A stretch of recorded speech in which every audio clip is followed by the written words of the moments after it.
اعوذ باللہ من الشیطان الرجیم، بسم اللہ الرحمن الرحیم۔ سجدہ سہو ضروری ہے کہ انسان نماز کے بعد پانچ چیزوں کے لیے اس طریقے کے مطابق کہ جس طرح ابھی ذکر ہوگا سجدہ سہو بجا لائے۔ ایک تو اگر نماز میں اگر غلطی سے کلام کر دیا، کسی نے آواز دیا، آپ نے ہاں ابھی آ رہا ہوں، غلطی سے ہو سکتا ہے، انسان ہے، غلطی سے ہو سکتا ہے۔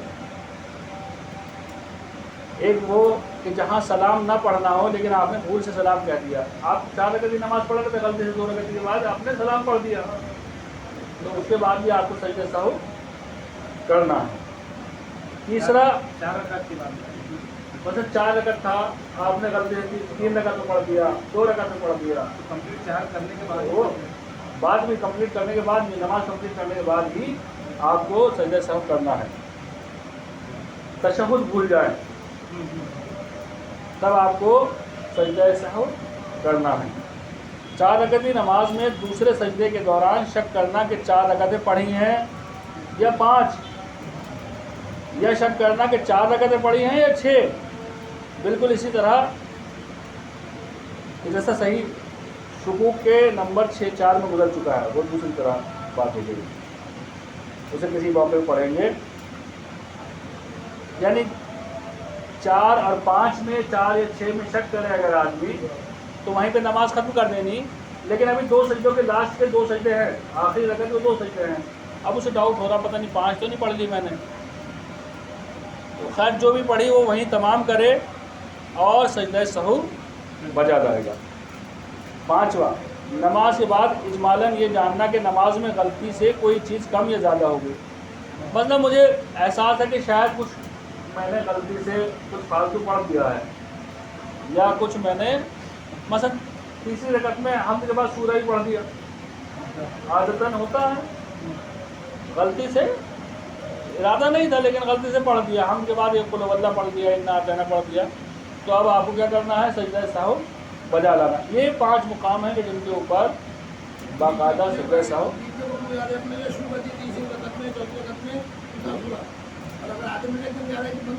اسے بند کر سکتے، اسے بعد میں سجدہ سہو کرے گا۔ کچھ بھی اگر ایک لفظ بھی فالتو بول دیا تو اس کا سجدہ سہو کرنا پڑے گا، کچھ بھی کم یا زیادہ کر دیا سجدہ سہو کر دینا ہے، لیکن جہاں یاد رہے گا اسے چھوڑ دیجیے، وہاں سے اپنی نماز پہ آ جائیے لوٹ کے صحیح پہ۔ سجدہ سہو کا طریقہ یہ ہے کہ سلام نماز کے بعد فوراً سجدے کی نیت کریں، اور احتیاط لازم کی بنا پر پیشانی کسی ایسی چیز پر رکھے کہ جس پر سجدہ کرنا صحیح ہو، کوئی تصویر سجدہ وغیرہ۔ احتیاط مستحب یہ ہے کہ سجدہ سہو میں یہ ذکر پڑھے، مستحب ہے کہ یہ والا ذکر پڑھے، بسم اللہ و باللہ السلام علیکم ایھا النبی و رحمۃ اللہ وبرکاتہ، لیکن اگر کسی کے یہ ذکر یاد نہیں ہے تو کوئی بھی ذکر پڑھ سکتا ہے۔ اور اس کے بعد اسے چاہیے کہ بیٹھ جائے، دوبارہ سجدے میں جائے، پھر ایک سجدہ کیا، پھر استغفار، پھر دوبارہ سجدہ کیا، پھر تشہد اور سلام کر کے اس کو ختم کر دے گا۔ والسلام علیکم ورحمۃ اللہ وبرکاتہ۔